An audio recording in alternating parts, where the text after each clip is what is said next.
ఈ రోజు నేను నీకు చెబుతున్నా, నువ్వు ఇప్పుడు మాట మార్చి కంటైనర్ టెర్మినల్ అట్టయిటాను కాదు.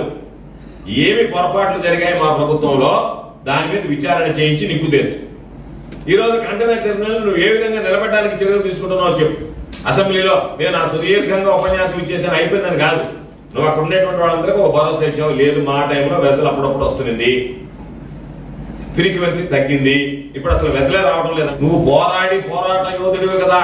నేలాంటి పోరాట యోధుడిని ఈ నెల్లూరు జిల్లా, ఆంధ్ర రాష్ట్రం, ఈ గడ్డ మీద ఇలాంటి జన్మని ఇవ్వడం అనేటువంటిది నెల్లూరు జిల్లా చేసుకున్న పుణ్యం, నెల్లూరు జిల్లా ప్రజలు చేసుకునేటువంటి పుణ్యం కదా. అంత పోరాటం కలిగినటువంటి వాడి ఒంటి మీద పలం కండలేకపోయినా పోరాటాలు నువ్వు తిరుగులేనటువంటి యోధుడివి కదా నువ్వు.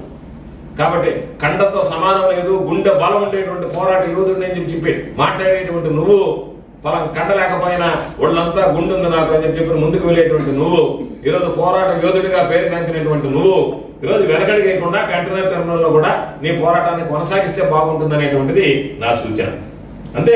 ఈరోజు పోటీకి పోయాడు, వాళ్ళు ఏం క్యాష్ కొట్టినట్లే. అందుకని పాపం రిపీటెడ్ గా మళ్ళీ మన కూడా పోయాడు, మళ్ళీ కూడా అసెంబ్లీలో మాట్లాడాడు.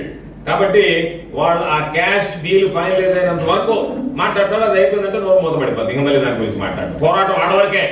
ఈ గుండె, ఆ కండ పోరాటం ఎంతవరకు చేయగలదంటే క్యాష్ కొట్టేంత వరకు చేస్తాడు. క్యాష్ పడిపోయింది రానంటే ఇంకా ఆ గుండెకి ఎక్కడ లేనటువంటి విశ్రాంతి దొరకద్ది, ఆ కండలు రిలాక్స్ అయిపోతాయి. కాబట్టి ఇంకా పోరాటం ఉంటుంది. అదేవిధంగా ఈరోజు ఏ విధంగా తయారైనాడంటే, సర్వేపల్లి నియోజకవర్గంలో నేను 10 సంవత్సరాలు శాసనసభ్యుడిగా ఉన్నా, మంత్రిగా ఉన్నా. ఏ రోజైనా ఒక కంపెనీ మీద దౌర్జన్యం జరిగినటువంటి సంఘటనలు ఎప్పుడన్నా నెల్లూరు జిల్లాలో ఎవరైనా విన్నారా?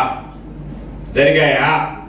మొన్న కోడూరు దగ్గర ఉన్నటువంటి సిపి అక్వాకి సంబంధించి వెళ్లేటువంటి పైపు లైన్, నీళ్ల పైపు లైన్ ని పగలగొట్టించావు.